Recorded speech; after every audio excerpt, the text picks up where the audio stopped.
G'day everybody and welcome to this week's Scale Ups podcast interview with Hitesh Madan. He is a client of mine. He is a director at TechForce Services. They are a technology services company, so they're a services business. And they have been growing at almost 100% year on year for the last 3 years. They are still a business that's growing and scaling. They're up to about 80 staff now and they are growing rapidly. And I promised you over a year ago that I would actually start interviewing not only founders who'd already scaled and experts who've got value to add in terms of scaling, but also founders who are still scaling, striving to scale, and actually do a fly on the wall style series where I interview those founders, maybe 2 or 3 times a year over the next 3 years, and we follow their journey. Hitesh is actually going to be the first one of those founders that we're going to follow. So this is the first episode of a slightly new style, and then you will hear Hitesh at some point next year, probably a couple of times next year, where we will watch their journey, watch the highs and lows, get involved in it, and I think that'll be quite a different style of episode. So I really hope you enjoy the podcast with Hitesh today, and enjoy. Welcome to the Scale Ups podcast, where each week you get to hear Sean Steele, professional CEO, growth mentor, and advisory board chair, unpack the strategies that successful founders have used to achieve scale in their businesses. Stay tuned as he interviews the entrepreneurs who've made it, learns from industry experts, and follows a group of founders still striving to scale. G'day everyone and welcome to the Scale Ups podcast, where we help first-time founders learn the secrets of scaling so they can fulfill the potential of their businesses, make bigger decisions with greater confidence, and maximize the value and impact they can have in the world. I am your host, Sean Steele, and my guest today is Hitesh Madan, one of the 3 directors at TechForce Services, arguably Australia's the most winningest, I don't know if that's actually a verb, but let's use it today, winningest and fastest growing technology services companies, and one of my favorite clients. How are you today, Hitesh? Excellent, mate. Thanks, Sean, for getting us to the podcast, and really feel incredible being a part of your podcast. So thanks for getting us in here. My pleasure. Well, I guess a bit of context to set up for people, both, how I know you and a bit of background on TechForce. So we've been working together for 2 years now. So I provide, guidance and mentoring and advice for you and your 2 co-directors, Vamsi and Satish, on a very regular basis. And we cover a whole lot of ground in our conversations, from really strategic stuff to really, practical, detailed stuff. And fundamentally, I've been helping you develop strategy, optimize the business model, support you while you execute the strategy, and help you build the foundations of a business that's going to support the rapid growth that you guys are experiencing, so that you can fundamentally fulfill the purpose and the potential and the impact of your business, which is very exciting, what I absolutely love doing. And it's been a real privilege to do that. So that's a little bit about sort of how we know each other. But interestingly, for the audience, if you listen to the intro, I've been saying for about a year now, since I started the podcast, that I do 3 things. I interview founders who've successfully scaled. I interview experts who've got value to add to founders who are striving to scale, because they see patterns and things. But finally, that I follow a group of founders as they strive to scale, like a fly on the wall style experience, interview maybe 5 founders, something like that, probably 3 times a year, but over the next 3 years, so that you can actually follow along with their journey, all the highs and lows, and that will be sort of shared openly. And you are, in fact, the first founder I'm going to be doing that with, who is very much still growing and scaling. But so how do you feel about being my guinea pig today, Hitesh? You are number 1. Not really the guinea pig, Sean. I would say it's really, really a privilege to be the chosen one, I would say. And having worked with you for really nearly 2 years now, it's been kind of a part of our extended family, to be honest, right? So Yeah. been really, really happy that you chose us to be a part of your first podcast in this journey. Yeah. Thank you, mate. Well, look, if I had half an hour, I could probably get through all the awards that you guys win. Like, I don't have, I don't know many other companies that win as many awards as you guys. So, but maybe a bit of context in the company. You guys are a Salesforce consulting partner. You help Yeah. bridge the gap fundamentally between like a company's vision and their ability to execute. It's all about sort of right systems, doing the right things to enable their success. That's consulting, it's advice, it's applications, it's integrations, it's migrations, it's health checks. It's a whole bunch of things. Yeah. And from a customer point of view, you guys have some real industry expertise in education, in financial services, in public sector, in healthcare and recruitment. And that means you have a lot of depth of knowledge in how to optimize Salesforce Sales Cloud, the Marketing Cloud, Service Cloud, Experience Cloud, but then also the industry clouds now, Education Cloud and Public Cloud and Financial Cloud and Health Cloud. I feel like I'm floating on a cloud. I feel like I should have a carpet and some fantastic wind beneath my wings. So is that a fair is that a reasonable summary of what TechForce is doing? Yeah, absolutely. I think what we have specialized in Salesforce application customization platform, on the doing extending value to customers while they are doing their digital transformation, right? So we have been building those building blocks for them. Even in fact, one of the very recent examples was one of the customers who was actually working in the fintech space, and they envisioned a product for themselves, right? So that they could work with their advisors and they could use the Salesforce platform in that parlance. So we had a fantastic journey with them. So basically, what we are working on is not only impacting the lives of our customers, but how they are also impacting the lives of the end users, Their right? customer. That Yeah, yeah, I really love that. gives us a really a good value that we can derive for any of the stakeholders. Yeah, I love that because it's like, because my business is all about, fundamentally helping my founders achieve their purpose and their potential impact. And that's exactly what you guys do, but you're doing it from a systems perspective to make sure that that can be enabled at scale. One of the things, just to quickly talk about the awards, I mean, the number of awards that you guys have won before we started working together and since we started working together: Australia's fastest growing company multiple times, fastest growing companies in Asia Pacific, ARN Innovation Awards multiple years in a row, the CRN Fast 50 three or four times in a row, the Financial Review Fast 100, the Technology Fast 500, like the list goes on and on and on. And today, given you have been winning so many awards, I am going to be unpacking with you a bit about how you've got there. How you've the things that have been contributing as a leadership team, yourself and your co-directors, to the staggering growth rates you guys have been achieving. The mindset you've been approaching it all with, the stuff that's been tough, that hasn't always worked, because every founder on this podcast knows that life is not easy as a founder. You face a lot of difficulties. There's some things that don't work, some things go terribly, and some things are fantastic. And hopefully it all turns out in the wash and continues on. So lots of questions for you. So let's jump in.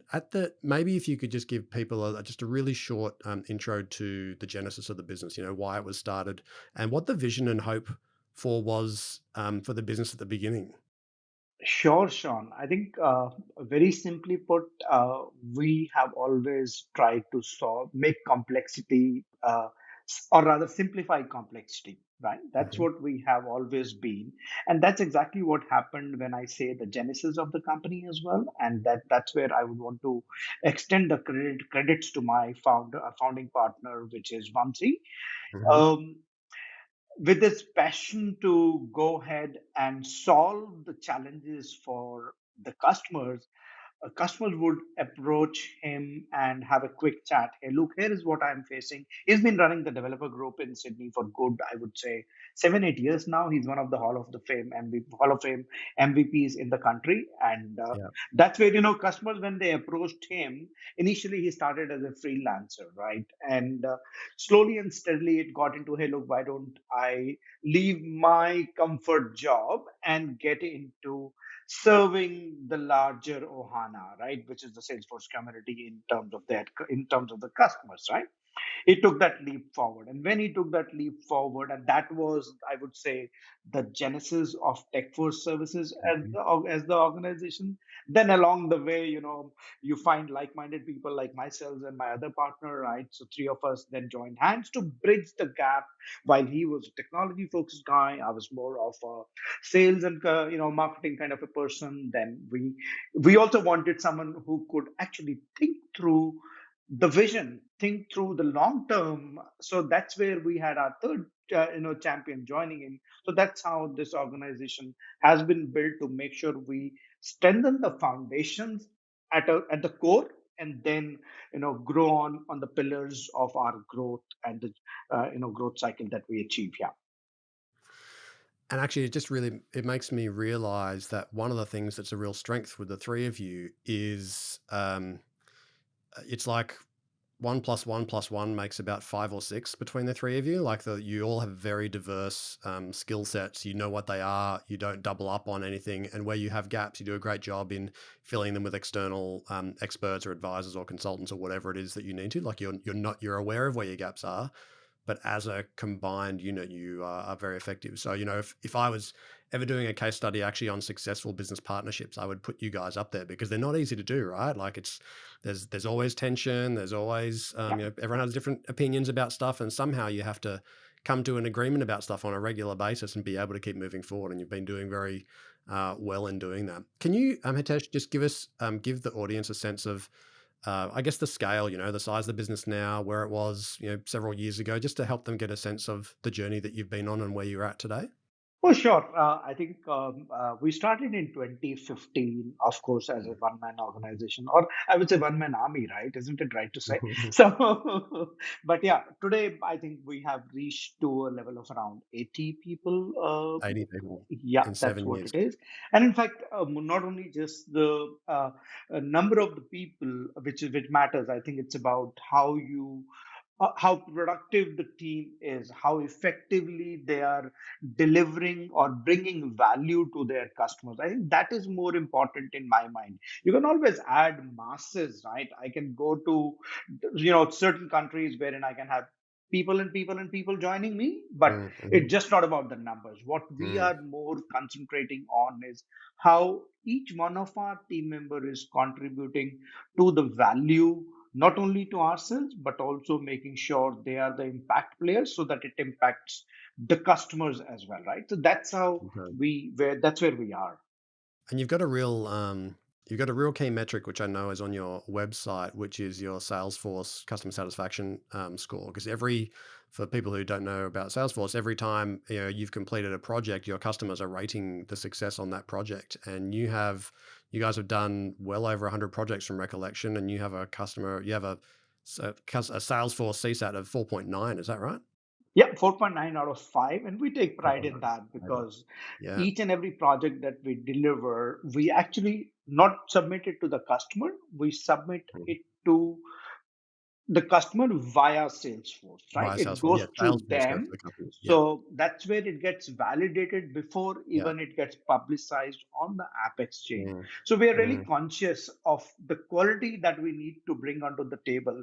And that's where not just about what the customers are speaking on the App Exchange, it's also about the length of the customers who stay with us, right? It's like 4 years, 5 years, 3 years. mm, Once we mm, join hands with any mm. customer, what I have realized is not only they love us, we love. But that's again a two-way street. You can't just have Yeah. one-way street. And we also enjoy that engagement, bringing that flexibility across in every aspect. Well, I want to bring this into my next question because one of the challenges every services business owner faces is scaling quality. To your point, you can add more people, but if your quality of delivery goes down, which it can happen very easily, especially you guys are growing. I think you grew almost 90% last year, which Yeah. is pretty. That's stellar growth. um, Keeping up your service quality becomes just a harder and harder task the faster the business is growing. So, can you talk to me about, I guess, a couple of the things that you think have been real standouts, whether they've been decisions or strategies that you feel like have really enabled your growth? But as part of that, could you also talk to me just about the quality side and how you've thought about trying to maintain, and protect that reputation you've got for quality? I think on the quality side, it flows from the top, is what I would say. Okay. And the reason why I say so is because with Vamsi himself being a technology driven person, you can imagine the situation wherein we recruited our first person which passed the quality standards which he had, right? And that just flew down, right? And that's a domino effect that came in the entire journey. But at the same time, I rather now, rather than giving the credit across to that, it's fundamentally people. Not only we choose the person with the right attitude and attribute, but also equip them in their learning paths, right? We encourage them to consistently build and develop their own skills, right? Because if we do not do that, or if we do not equip them equip the teams to learn consistently, um, they would not be technologically advanced, right? Salesforce comes Mm, up with every new solution every, like, quarterly, or a, you know yeah, it just is there, right? constant evolution. Yeah. It's a constant evolution. So we also need to constantly work with our teams in their development journey. So that's where quality automatically Mm, continues, or we have kind of embedded it into our process. So you keep yeah. rewarding teams who are going ahead, keep supporting them who are really, um, you know learning is one of the skills that we look at. Are you an Mm. avid learner? If you are, perhaps you have a entry path into tech force. If you are not, sorry mate, we'll look Probably at not the right some other place. time. Well, Yeah, you know what's really interesting for founders who aren't, have no sort of technology element or no major technology element for the business. One of the nice things about technology is because it's constantly being updated and because there's constantly new things coming out, yeah, the professional development path is almost sort of natural. What I see as a big risk is services businesses where there's not a define there's no push, you know what I mean, like it's not a mandatory you need to know this thing the next time. Building a professional development culture is absolutely critical because you are essentially selling the cumulative knowledge and skills and talent of those people right now, but it's yeah, aging every day. So yeah. if it's not getting better, you're not getting better, and So true. your asset fundamentally is starting to age, which is a real problem. What else has Absolutely. been so that's a bit about how you've been sort of scaling quality, both people and their professional development. What are other things that have really you think have been a key to your growth rate? I think what we have also consciously done is divided the business also into three key parts, right? We started with projects which was core to us, wherein we were delivering and we had the delivery ownership to bring the outcomes that customers wanted. Second Mhm. thing, slowly we started was to look at the people side of the business as well, wherein we not only sometimes customers came back and said, "Hey, look, we don't want the delivery ownership to get passed on to you because we have our own project managers, we have our own delivery managers, and we know our business better, right? And which is fair. So can you help us on the staff augmentation side?" So we kind of expanded on that front. So So that's second piece that we they did. needed a Salesforce architect or a systems administrator or a developer or something, and you were like, "Hey, well, why don't we help you find a great person, and we'll place them with you," and they sort of work to the client. Is that how that typically happens? In a way, yes, but fundamentally, rather than just finding a person and giving them, because we are a consulting organization primarily, Mm, right? So that's something which is our bread and butter. So which is where we anyway identify the quality, which is which is what customer always looks out for, right? They mm, want quality. The moment they came to us, that messaging and the clarity was, "Hey, look, I'm not not to undermine the job that our recruitment colleagues do, but here is the value that what we do is we bring quality from the consulting expertise that we need to work on, right? Which is where we basically, I would say, uh, send the person to a customer who we would hire. right. Yeah. Okay. Okay, if I can Yeah. hire him, I can send it across your way. Otherwise, I would not send. Yeah. It's not Simple a straight, body right? shop and a sort of It's not generic a body recruiter. shop. Yeah. Otherwise, you're not adding any value. Yeah. Exactly. So that's the Mm, key difference that we brought onto the mm, table, which is where customers did love that part of the engagement because it saved their time, right? They would have spent mm, there have been instances when they spent 2 months, 3 months identifying the right resource. But when they mm. contacted us or we contacted them, either ways, within 2 days, job done, sorted, right? That's the Yeah. quick Nice. outcome. And then the trust was so strong, like they still are with us. And this, I'm taking a reference of a Yeah. customer who we started, say, a little over 3 years ago, right? That's the belief that they build into TechForce after giving us a chance, and love and we enjoy both sides of the engagement that way. Customers enjoy our engagement, we enjoy the engagement with them. Mhm, mhm. Yeah. Okay. What about the mindset? Because I think that's something that's easily overlooked. Fundamentally, all of your decisions, all of your projects, all of your strategies start with how you think about your business, how you think about your market, how you think about the opportunity. What do you think's been important in um, the mindset? And I'm interested as to how that interplays between the three of you. Like, does one of you push the other ones more than the other one? Like, does somebody play the black hat because someone needs to play the risk analyst, but somebody else is the blue sky thinker? Like, how does that? Tell me about the mindset and how you think that's influenced in a three-way group of directors, how that's played out. I think I would say we've been the luckiest group of people, I would say. Okay. And why I say so is anything which does not resonate with me might resonate with the other people, and actually that difficult situation becomes an opportunity because we all three have different perspectives, right?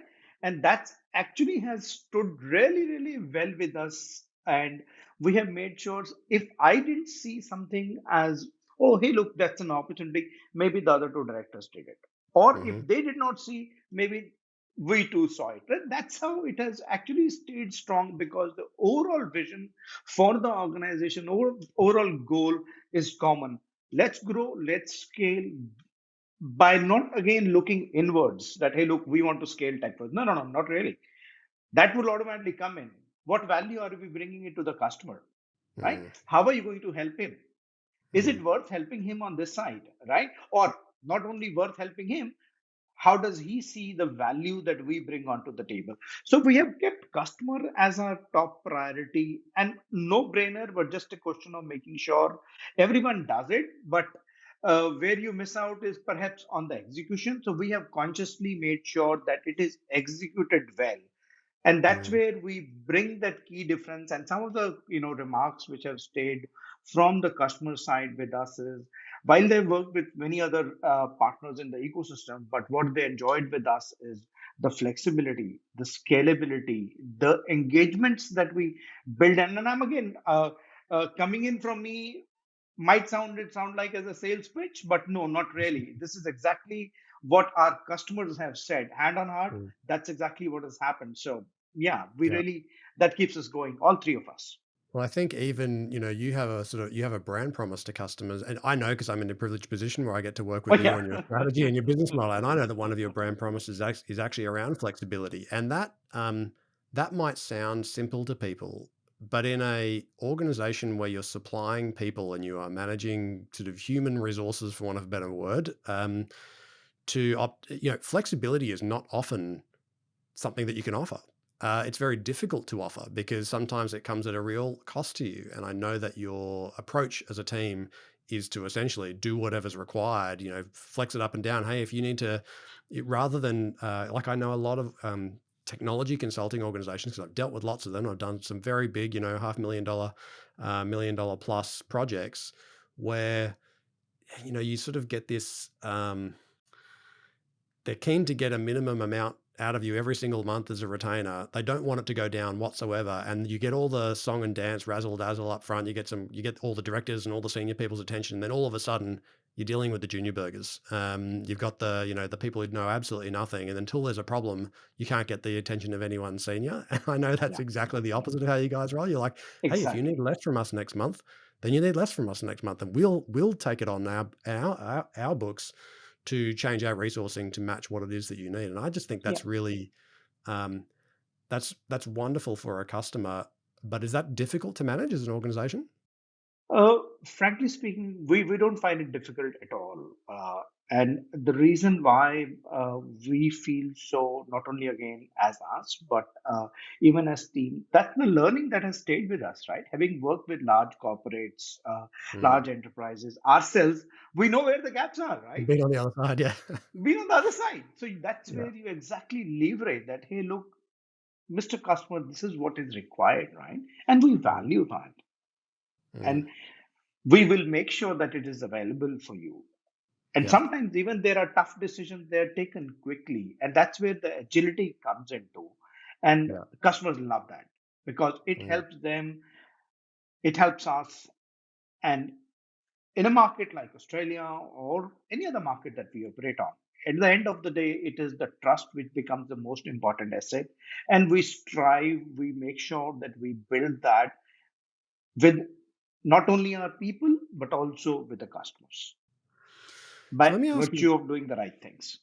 let me ask you one more question on mindset, Yeah. because I really want to chat to you about some of the tougher stuff, the things that you guys have really faced as a team. Do I need to be scared? No, no need to be scared. All good, all good.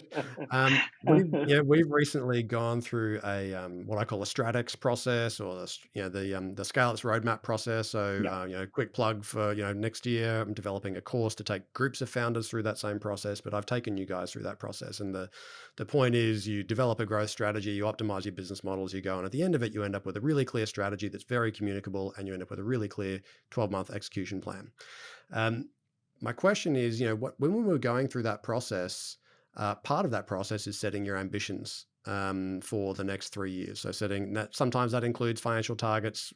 Usually it includes some quantitative, you're trying to figure out what the size of your impact is going to be. And that of course also turns into financials. But halfway through that process, you guys practically doubled what you thought you'd be able to achieve in 3 years. What made you change your mind in your thinking about how much further you thought the business could grow? Interestingly, one of the very, very key things that has stayed with us as three of us is openness, right? Openness to what we don't know. Correct. We might have done businesses for large enterprise as an employee and scaled them to 50 Mhm, million, 100 million. We might have done that, right? Or we have mhm. done that in the past.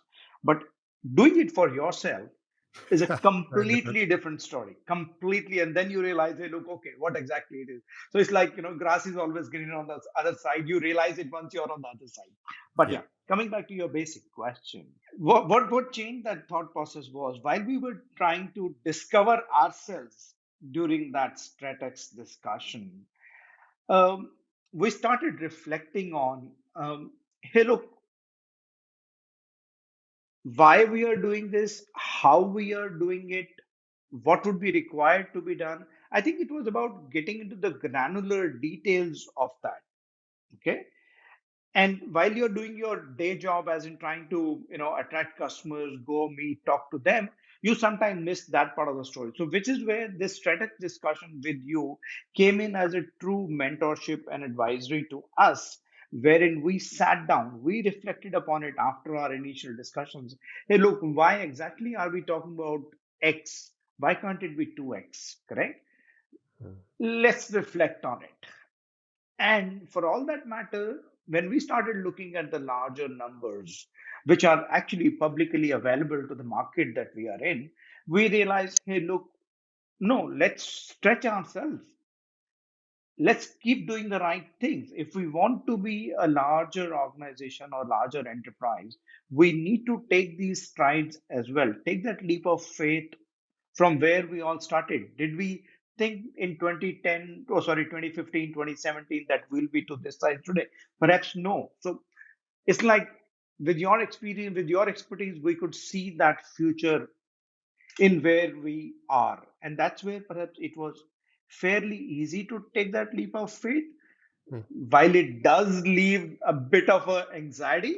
Hey, look, will we be able to achieve or not? It's like, Yeah, as you had rightly said, it's an audacious goal that we had picked. that But that's that's my fine. That's favorite what we part founders actually. do, right? That's Yeah, what when we when you want to you know, achieve. when you set your goal or your goals, if you don't feel any sense of, a bit of anxiety, or like, "I actually don't know how we're gonna do that," like, if there's no sense of that, if you're completely paralyzed, you're like, "There's absolutely no way that's gonna happen," you've probably gone a bit too far.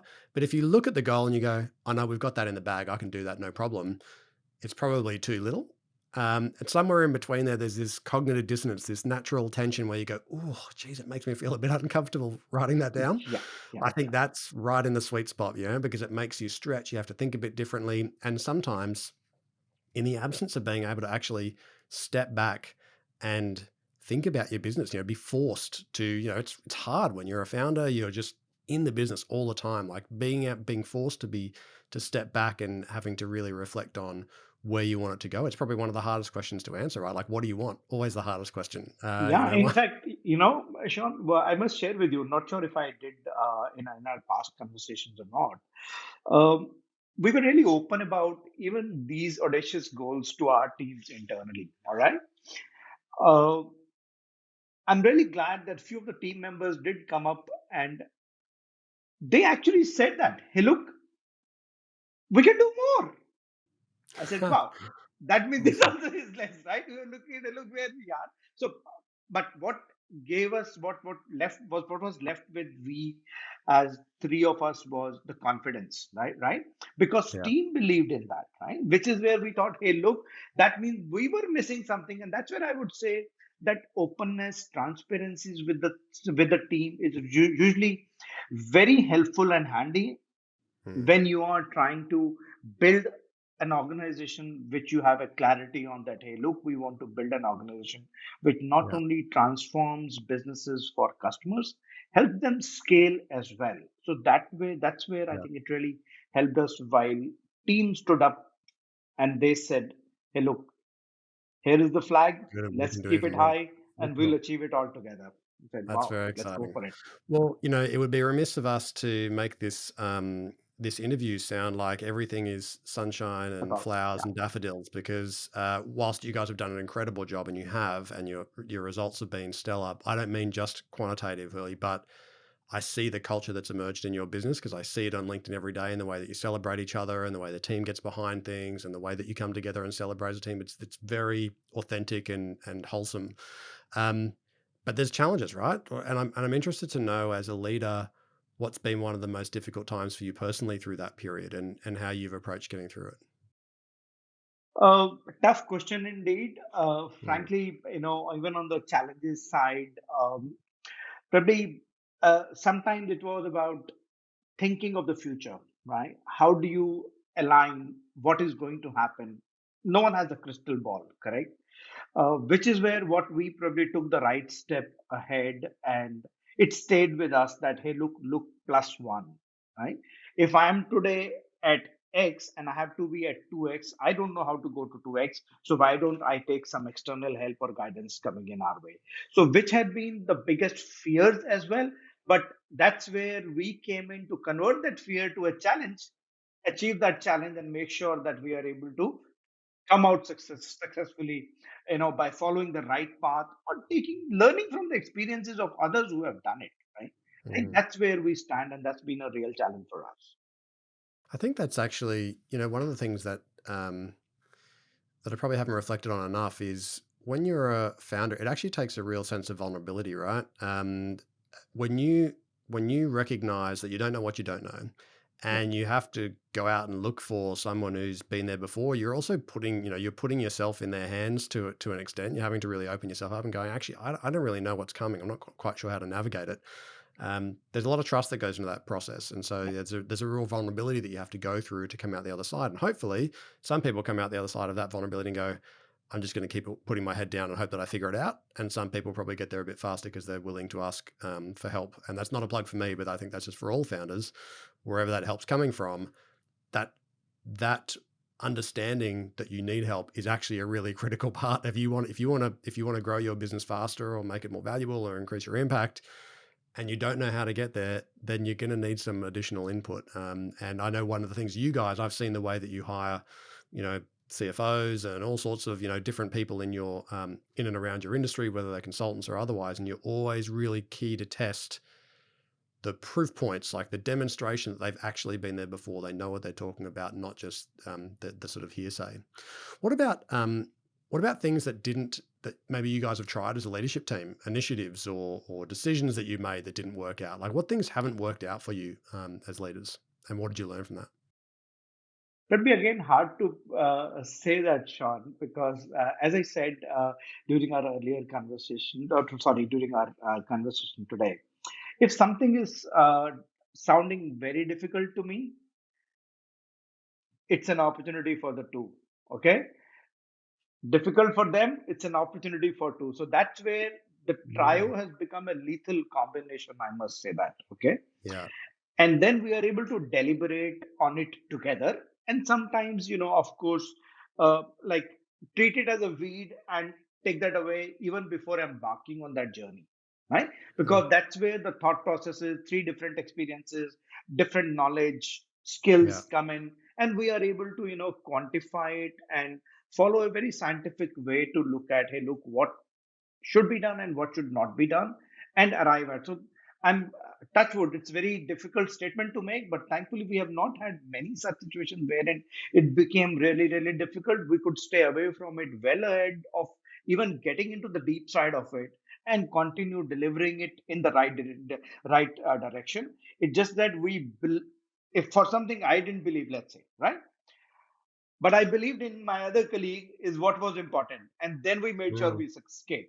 Correct. That's the way mm. we have worked, and which has helped us out in terms of beating our Yeah. own expectations. To be honest. That's so interesting because I hear there's two different parts of that. One is you go to each other when one of you is struggling with something. It's like, hey, I'm struggling with this. I'm not quite sure how to get through it. And you go to your other two as your resource. But the way that they respond, because each of you have your own areas of the business that you need to take charge of, right? Yeah. But there's a vulnerability there between you. There's a safety between you that says, hey, it's okay to go, I don't know what I'm doing here, or I need help. Can you help me? And it's also, I heard the second part of that is sometimes someone you might go, they come up with an idea and you go, well, I don't really understand it, but if you are convinced, we should go for it. And you sort of get in behind each other and give the person room to kind of make it real. Absolutely. That's an incredible asset for the three of you to have. Really super interesting.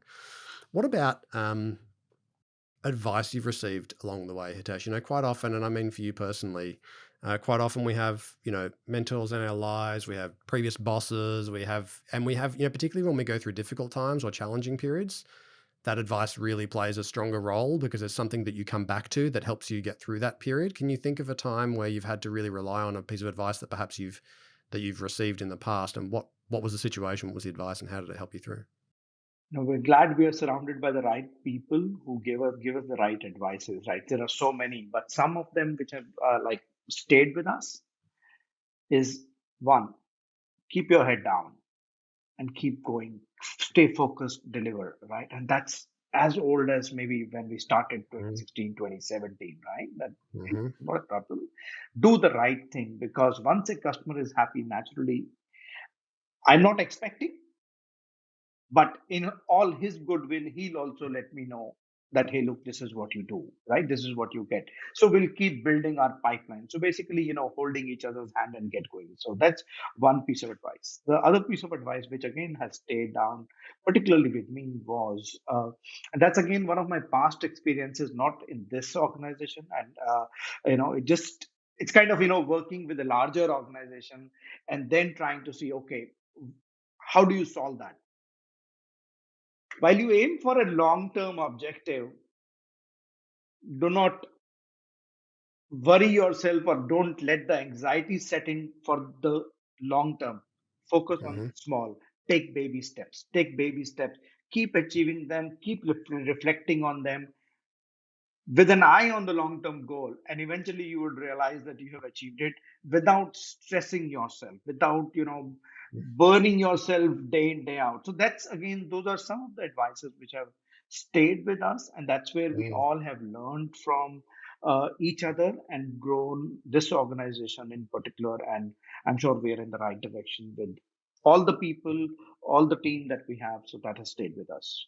That's interesting. Yeah, it struck me as something that actually I probably really needed to learn as a CEO, because I used to put a lot of pressure on myself on the long term stuff, because I knew Yeah. where I wanted to get in an X period, and so I was I was always concerned about that, and I found it really difficult to get back to the now and just focus on the next thing and the next day and Yeah. just Yeah. worry about that. I really found it quite challenging to disconnect those.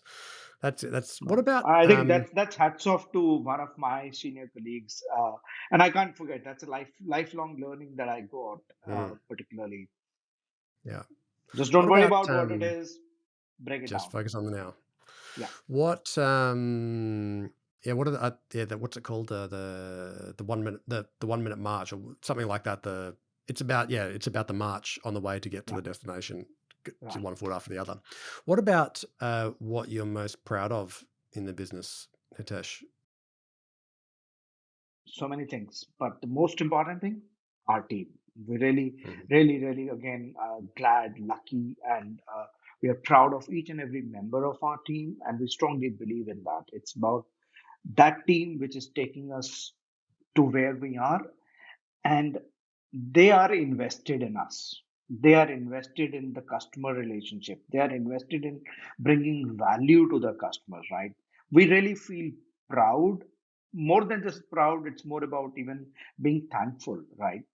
And we are like a family unit that way, right? So which Mhm. is which really stays with us as each and every member. So it's not about me being proud, it's about each one of us being proud of each other, how we are doing it. So that's what we all are proud of, everyone. Nice.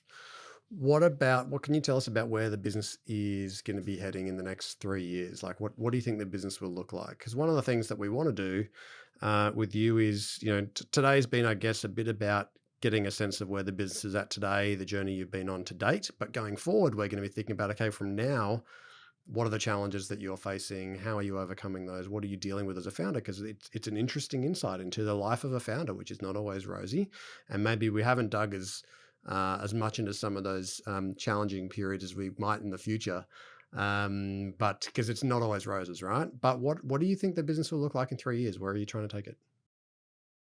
Yep. I think, John, today, as an organization, we are, I think some of the numbers are public, while I may not say that specifically because of all the awards and recognition that have come our way. But I'll leave for the audience to have a look at it. So we are right now just short of the double digits that we are. But my whole sense is in 3 years' time, how we can multiply, bring the multiplication factor into it, right, to make sure that we are growing. It's very hard for me to predict that right now, but if you ask me, we will certainly want to put a multiplication factor to it. Okay. So what you're saying is you want to accelerate. Uh, Absolutely. yeah, you got about 80 people now, and the business is growing. So I think that'll be a really interesting, especially in a business like yours, which is it's multifaceted, but fundamentally there's a correlation between the number of people you have and the service they're providing to your customers and your revenue, but also your impact. And so I think that'll be an interesting key metric for us um, Exactly. to follow as I you think the grow. focus has to be again on making sure that we are delivering the right value to our customer. Exactly right. Then focusing on, hey, look, I want to be $100 million organization. No, Mm. let that be an outcome of what That'll be an we do outcome. on a Yeah. day-to-day basis, and it resonates with one of the learnings that I just shared with you. Stay Yeah. focused. Look at your today. How Yeah. are you impacting your customers tomorrow? Yeah. Yeah. Awesome. Well, Hitesh, I really appreciate. I'd really like to acknowledge yourself and Vamsi and Satish for the way that you're running this organization. Um, when we first started working together, I thought, wow, these guys they're really ambitious. But you don't know when you start working with a set of founders, um, whether they've actually got the capacity to execute on that ambition, because we can all have ambition. Sure. But there's a big difference between having a vision and actually being able to execute on it. But we know all the value is created through execution, right? So great to have somebody who's good at strategy, but if you can't execute, whoop you do. Uh, and I think you guys have an incredible, I mean, today's really been quite insightful for me in terms of the value you get out of the relationship with your co-founders. And I think it's a really interesting question for founders who perhaps are a little bit lonely in their journey. Like, where do you fill in your gaps? Where do you get your brainstorming? Where do you get your support from? That could be with another founder, that could be with external, advisors or friends or peers, but where are you getting that creativity and that ability to unlock mindsets and the ability to knock over problems and leverage skill sets that that you don't always have as a sole founder? And it's not for everybody, but I think you guys are a really shining example of how to make a tripartite partnership work well in a business. And I see it in the way that your team respect the three of you. So I think, congratulations to you guys. And I look forward very much to unpacking the future of TechForce with you over time. So I guess it's probably, we'll probably get you back on in, I don't know, maybe 2 to 3 times a year and see how things are progressing so people can follow along with the TechForce journey. How would you like people to get in touch or follow along with what you're doing with TechForce? Sure. I think one of the ways is to, on our website, it's like reach out to us. We have our, details mentioned in there, but at the same time, my LinkedIn, Vamsi's LinkedIn. So we are all very welcoming to any need, any help that any of you have. Feel free to reach out to us, and we'll be more than happy to accommodate each and every request. And we are thankful to you for reaching out to us. Sorry. Beautiful. Thanks, Hitesh. Folks, I really hope you enjoyed today and you got lots of value from it. And you found Hitesh's story interesting, because I certainly do. I'd love to know what questions you have about anything that Hitesh has said today, questions that resonate, your conversation that resonated with you today. You can send us an email at questions@scaleupspodcast.com. If you've got a question for Hitesh, I'm happy to pass those on and make sure you get those answered. You can always subscribe. We certainly value if you subscribe, so you know you're getting new episodes that come through. Leave us a review. Of course, our team absolutely love that. If you're not driving your car, please don't. If you're driving your car, if you're not driving your car, I would suggest take a screenshot of today's episode if you're listening on one of your players and send it to a friend who you think would actually really value connecting in, and maybe someone who might want to follow along with Hitesh's journey.